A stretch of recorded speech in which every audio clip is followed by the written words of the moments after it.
Mako and Bruce are having a tremendous influence on the church and really the world that we live in. And I've met them at various occasions. Actually, Mako, the last church I pastored he just lived in town, and so I got to know him. But Mako is an artist, a writer, a speaker. He's really known by many as a shaper of culture.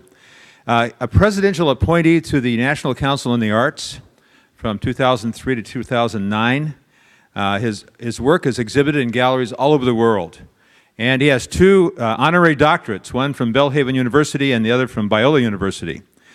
Bruce is at Gordon College, and he's the Lothlorien Distinguished Chair in Fine Arts at Gordon College with degrees from Boston University, graduate and undergraduate degrees. And they both, Bruce and Mako, lecture widely around the world, and their work is exhibited everywhere. We have a tremendous gift and opportunity to be able to look at their work and not just get a quick glance at it at some reception, but it's going to be here for a while. And it's built around the work of T.S. Eliot. Well, I'm not going to say what they're going to say, but I'm just...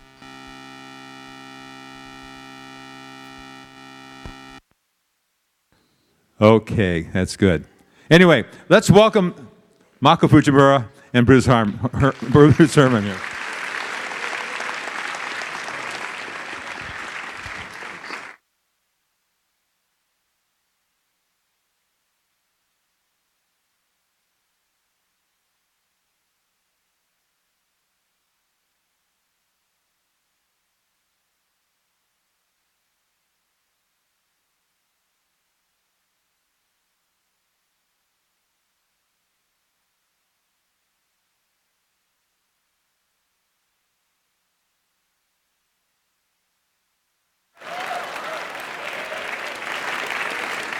Thanks. Well, no presentation is complete without some sort of technical failure. You've heard of Murphy's Law, right? If anything can go wrong, it will. What people don't know is that Murphy wrote 25 of these laws. And the last one is my favorite. If everything has gone well, it would have been better if it hadn't. So I guess we're going on Murphy's last law today. That's right. That's our lives. We'd like to read from the King James Version of Psalm 139. And Mako will finish up the last half of the psalm towards the end of our presentation, but I'd like to begin. O Lord, Thou hast searched me and known me. Thou knowest my downsitting and mine uprising. Thou understandest my thought afar off. Thou compassest my path and my laying down, and thou art acquainted with all my ways. There is not a word on my tongue, but lo, O Lord, thou knowest it altogether. Thou hast beset me behind and before, and laid thine hand upon me. Such knowledge is too wonderful for me. I cannot attain to it. Whither shall I go from thy spirit? And whither shall I flee from thy presence? If I ascend to heaven, thou art there. If I make my bed in hell, behold, thou art there. If I take the wings of the dawn, and I dwell in the uttermost parts of the sea, even there, behold, thy hand will lay hold of me, and thy right hand shall hold me. And if I say, surely the darkness shall cover me, shall overwhelm me, even the night around me be as light. Yea, even the darkness is not dark to thee. The night and the day are both alike.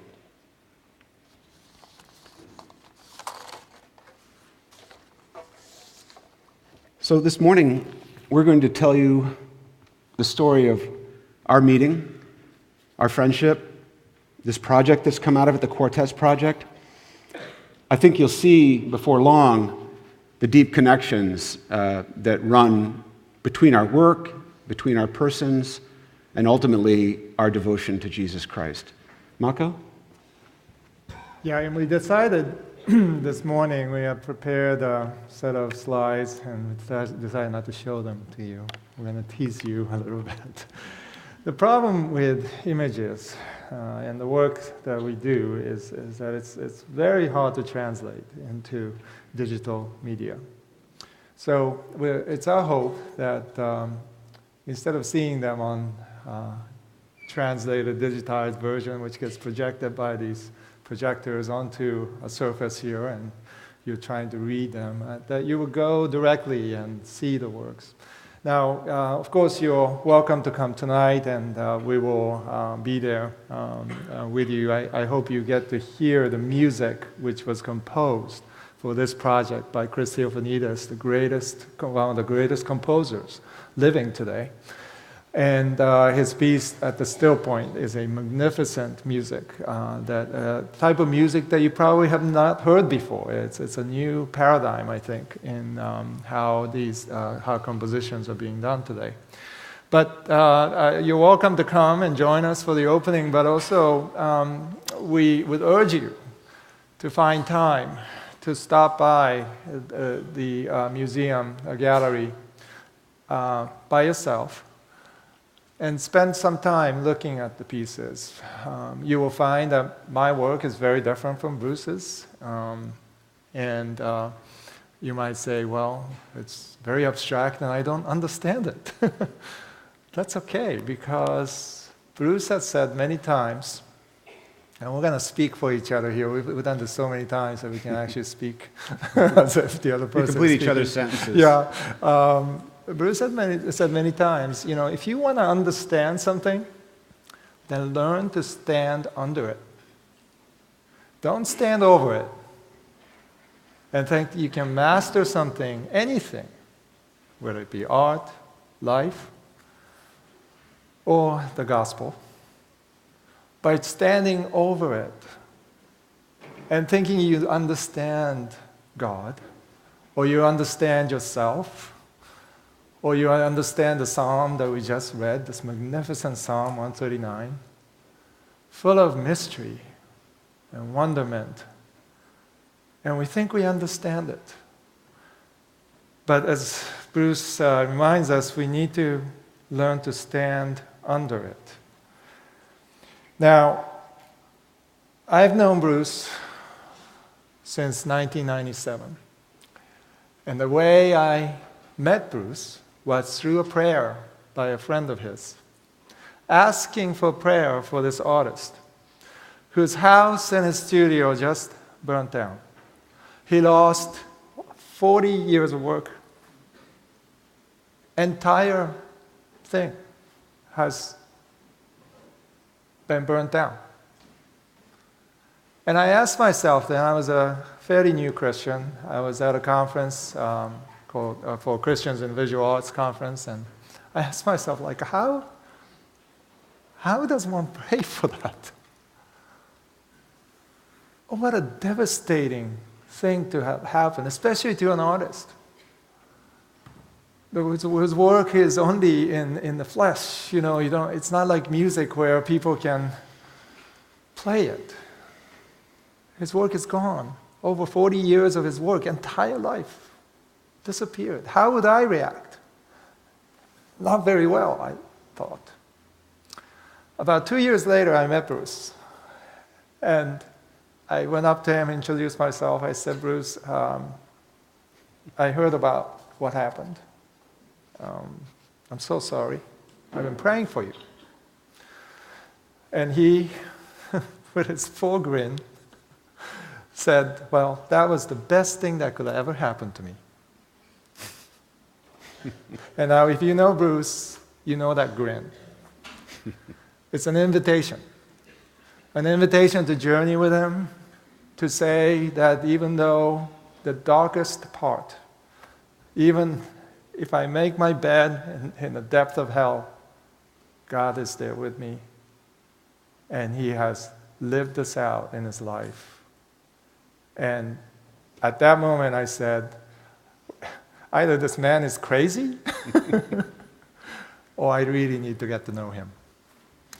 Well, Mako, the day after the fire, when our house had burned, and all the firemen had left and the neighbors had dispersed, my wife Meg and I went up on our house is built up on a little granite knoll in the woods in Gloucester, Massachusetts. We walked up on the land, and of course, I should say, the day of the fire, we went dancing that night. I remember that. And the reason we went dancing is we couldn't go home. So we went and stayed with a neighbor, and we actually won a dance contest that night. Perfect. I'll never forget. And then the next day, we walked up on the land, and we were going to pray over the smoldering, dark sort of mess of our house that had been there, and a car drove up the driveway, and it was the pastor of our church, Gordon Hugenberger, who is now the pastor at Park Street Church in Boston, but at the time he was the pastor of our church in Gloucester. And he got out of his car, and this is a man, I don't know if you've ever heard of Gordon Hugenberger, but he's literally a world-class Old Testament scholar. He's a major figure in the study of the Old Testament. But he got out of his car and he quoted T.S. Eliot. The first words on his lips were, "Redeemed from fire, by fire." Redeemed from fire, by fire. And we'll actually quote the full context of that line from Eliot's Four Quartets in a few moments. But I was stunned when I met Mako that this man had been praying for me for 2 years and he'd never met me. It wasn't too many years later, September 11th, our house burned on September 12th, 1997. On September 11th, 2001, the planes plowed into the Trade Center buildings in New York City, which was just a couple blocks from where Mako and his family lived, at Ground Zero. And I remember I was in my office. A student came running into my office with tears streaming down her face. She said, "Professor Herman, you've got to come to... There's a television set on in the lab, and something terrible is going on." And the first plane had already gone into one of the buildings. And everyone was there were 100 people that crowded into this room. And then we watched as the second plane flew into the second building. And I knew that Mako and his family were living blocks from this event. And I was just like... And my daughter and her husband had just moved to New York City 2 weeks earlier. And I picked up the phone to call my son-in-law, and he hadn't even heard about it. And he was in Manhattan. That's how many seconds had gone by. And he said, "What are you talking about?" And I said, "Peter, you've got to figure out what to do, because down at the World Trade Center, the 2 buildings are coming down because of these planes." Well, a couple weeks went by. Peter and Sarah were okay. I did hear that Mako and his family were okay, but that Mako had been running up out of the subway to find his family as the debris was floating through the air coming down from the buildings. He did find his children, who were at school just about 4 or 5 blocks from Ground Zero. He found his wife. They were reunited, but of course they couldn't go home either. So now Mako had his own disaster that he had to walk away from. And sorry, this mic isn't working. Maybe you can hear me anyway. He called and he said, "Bruce, we're kind of on the road. Can we come stay with you and Meg?" So Mako and his 3 children, and he could have brought his dog as far as I was concerned. "Come on up." So they moved in with us for a short while and had an experience of the place that I live, Gloucester, Massachusetts. Mako in Ground Zero in New York, me up on the coast of Massachusetts, the rocky coast of Gloucester, actually the site of one of the 3 sections of the poem, and we'll read from that in a little bit. In fact, why don't I read a little bit from that right now, Mako? This is from the 3rd section of the poem. The Four Quartets is divided into 4 sections, and each of them is related to a geographic location. This is called the Dry Selvages, which is a rock formation off the coast of Gloucester and Rockport, north of Boston. The river is within us. The sea is all about us. The sea is the land's edge also, the granite into which it reaches, the beaches where it tosses its hints of earlier and other creation, the starfish, the horseshoe crab, the whale's backbone, the pools where it offers to our curiosity the more delicate algae and sea anemone. It tosses up our losses the torn seine, the shattered lobster pot, the broken oar, and the gear of foreign dead men. The sea has many voices, many gods and many voices. The salt is on the briar rose, the fog is in the fir tree. The sea howl and the sea yelp are different voices, often heard together, the whine and the rigging.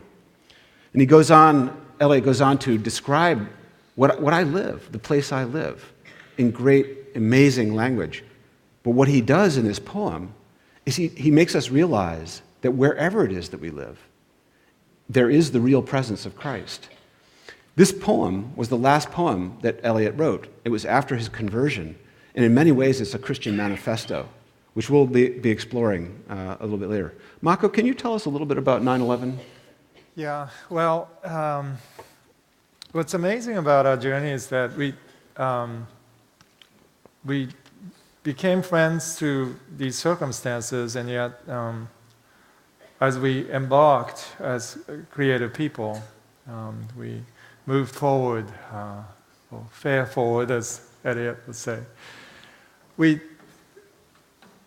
began to discover that part of us came alive in each other's path through our dark journeys, and somehow in a way that's hard to explain, that intuitively we'll begin to connect, although we're very different artists. That I needed Bruce, his imagination, his journey, even this tragedy of losing everything, because it fueled me. And I didn't realize that until 9/11. I didn't realize that I needed that conversation, that the fact that God called me to pray for this man that I didn't know would end up turning into a prayer of my own.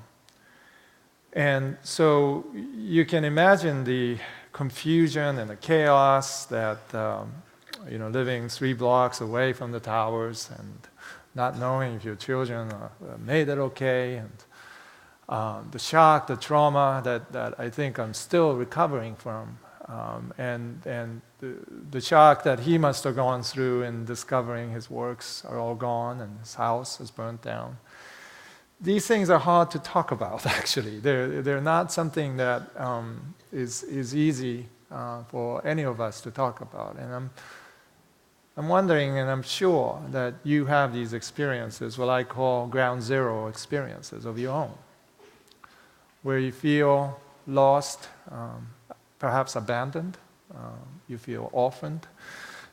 You're standing on the ashes of ground zero and not knowing where to look. And you're standing not sure if there is even a song you can sing. That's what one of the theologians, Calvin Seelbilt, said after 9/11 about American culture and Western culture. We don't have songs to sing standing on the ashes of ground zero. We might have songs of triumph, praise, which I'm all for, but we don't have songs of lament that go deeply enough into our condition and that allows us this recognition and awareness of ourselves going through such a darkness. So read with me East Coker, the second part of 4 quartets. After visiting Bruce and seeing our children bound upon the rocks where Dry Salvages was written, I picked up my 4 quartets. I put it in my pocket. I used to carry it around with me. We were displaced in Brooklyn, living with my pastor. Thank you. And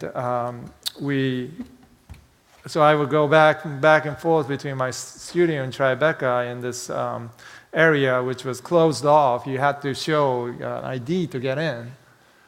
And but oftentimes I find myself in the subway. I didn't know where I was. I didn't know which way I was going, what day it was, what time it was. And I would take out Eliot's four quartets, and I start reading this, and I couldn't read it. I had to read it out loud to make myself hear it. And apparently that's the way to listen to this poem. This poem was influenced by music, Beethoven's late quartets. And so Eliot wanted us to read it out loud to hear the music. I didn't know that, but at the time, the only way I could hear the voice was to read it out loud in the subways of New York City, which is not an unusual thing to do. You find everybody doing crazy things, right? But read with me this passage in East Coker. Imagine being displaced. Imagine being on the subway after 9/11. Eliot writes, "Oh, dark, dark, dark. They all go into the dark. The vacant interstellar spaces, the vacant into the vacant, the captains, merchant bankers, eminent men of letters, the generous patrons of art, the statesmen and the rulers, distinguished civil servants, chairmen of many committees, industrial lords and petty contractors all go into the dark. And dark, the sun and moon and the Almanac de Gotha and the Stock Exchange Gazette, the directory of directors. And cold, the sense, and lost the motive of action. And we all go with them into the silent funeral. Nobody's funeral, for there is no one to bury. I said to my soul, be still, and let the dark come upon you, which shall be the darkness of God. As in a theater, the lights are extinguished for the scene to be changed, with a hollow rumble of wings, with a movement of darkness on darkness. And we know that the hills and the trees, the distant panorama, and the bold, imposing facade are all being rolled away. Or, as when an underground train in a tube stops too long between stations. And the conversation rises and slowly fades into silence. And you see behind every face the mental emptiness deepen, leaving only the growing terror of nothing to think about. Or when under ether the mind is conscious but conscious of nothing. I said to my soul, be still and wait without hope, for hope will be hope for the wrong thing. Wait without love, for love will be love of the wrong thing. There is yet faith, but the faith and the love and the hope are all in the waiting. Wait without thought, for you are not ready for thought. So the darkness shall be the light, and the stillness the dancing, whisper of running streams and winter lightning, the wild thyme unseen and the wild strawberry, the laughter in the garden, echo the ecstasy not lost, but requiring, pointing to the agony of death and birth. I reread this passage as we embarked on this project, which was commissioned initially generously by our friend Walter Hansen.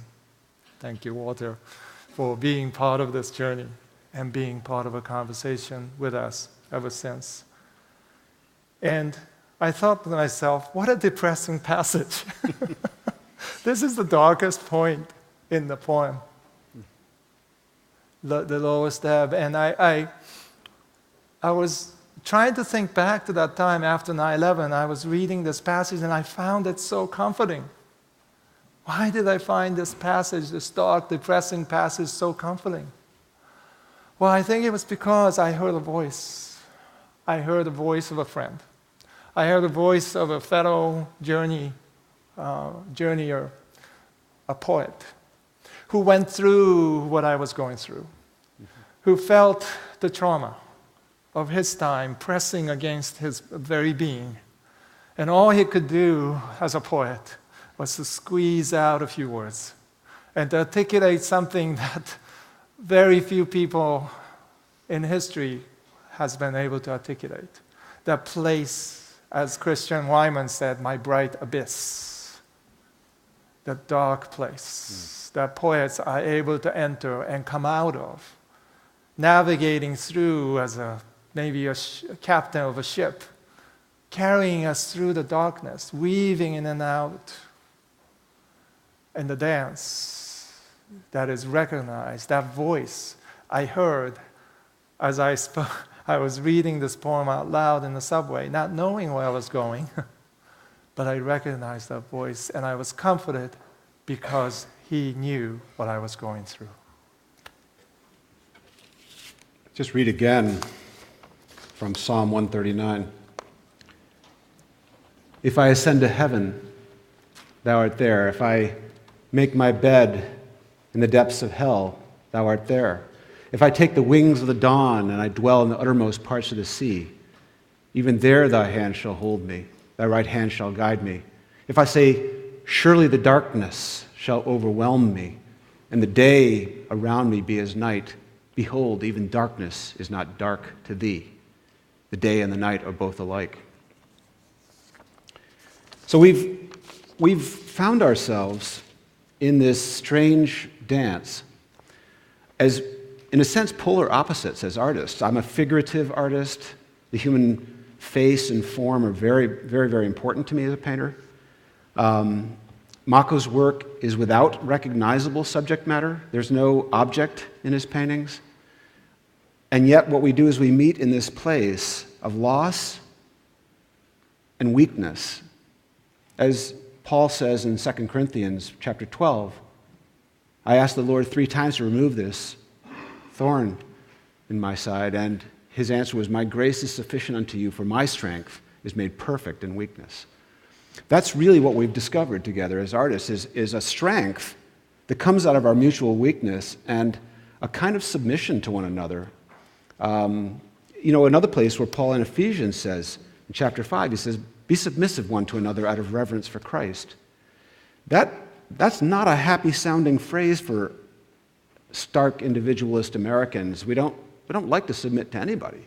But what I've found, Mako, is in letting go of some of my autonomy, some of my peculiarity as an artist, my own ego and my own identity a little bit, and letting your work come through my work. I see you in my work, and I see Christ as a result of that. In fact, what Bruce did was to, in the winter panel, paint my father as one of the figures. And I was so moved by that. And all I could think about in the creative journey that we've been on for this project was to, how can I serve Bruce, his work? And so I pulled back, and my work is very minimal and dark, and yet I think you will see light in them. I think you'll be able to, you have to let your eye adjust, sit in front for a while, in order for that to happen. The magic happens. Actually, the lightest canvas, it's in gradations, the 4 paintings, and from gray to black. The gray is the darkest, and the black is the brightest. You will see if you let your eye see them. If I could just say a word about those paintings of yours, Mako, share with you folks. As Mako said, tonight we're going to have a reception. There's going to be Chris's music. Our colleague Chris Theophanidis, who teaches at Yale, his piece is going to be performed tonight that was commissioned alongside of our work. So it'll be a festive atmosphere. We'd love to have you come. But just be aware, you will not be able to actually see the paintings very much with all the people. And that's fine. That's the way these things go. But we want you to know that that museum it's a wonderful space to go to, maybe in a moment when you're not so sure where you ought to be. Or maybe things aren't going well.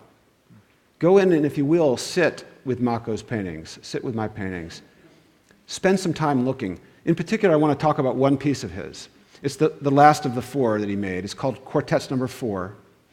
And it is visually the darkest tonalities. There's almost nothing there except these vague patches of a very, very electric blue, but it's very soft. You have to spend time and just let go of your preconceptions about what a painting ought to be, and just submit. Let your guard down, and you will find, I think you will find, that as I have found, work that is suffused with prayer. I'll just say a quick word about my work. The 4 paintings that I've made, the 4 main paintings are about the 4 seasons: spring, summer, fall, winter. The 4 stages of life: childhood, youth, adulthood, old age. The 4 elements: earth, air, fire, and water. And a 5th element that the medieval mind referred to as the quintessence, which literally means the 5th essence. That 5th element they believed in held all the other elements of the universe together, the quintessence. And that quintessence is Christ. Through him all things are made, in him all things hold together. For me, in my work, and I also see it in your work, Mako, I've tried to identify that 5th essence, that 5th element.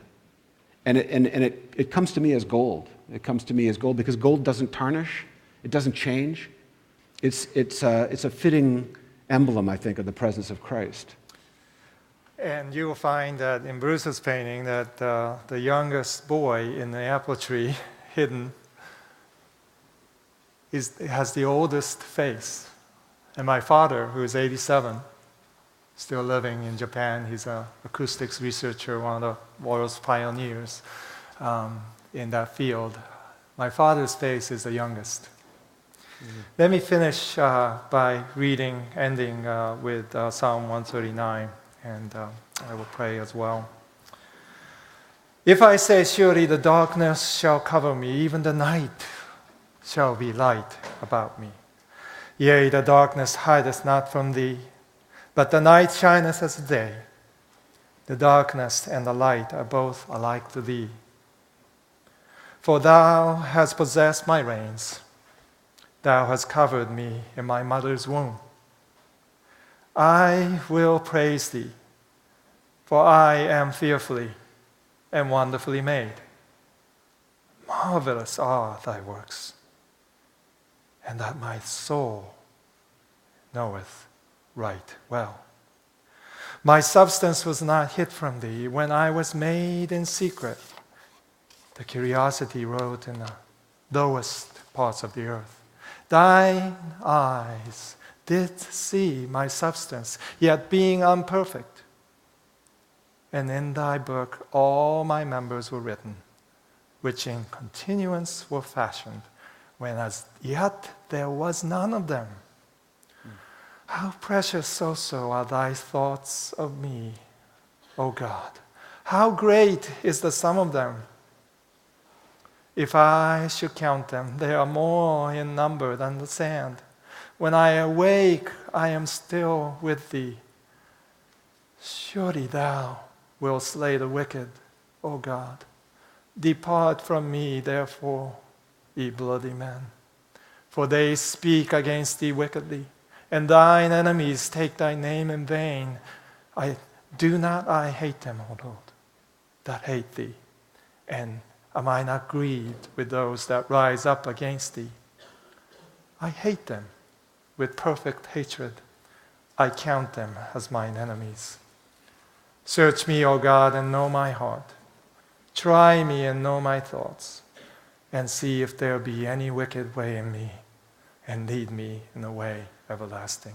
Let me pray. Father, thank you for this psalm. Thank you for each other, and thank you for our journeys.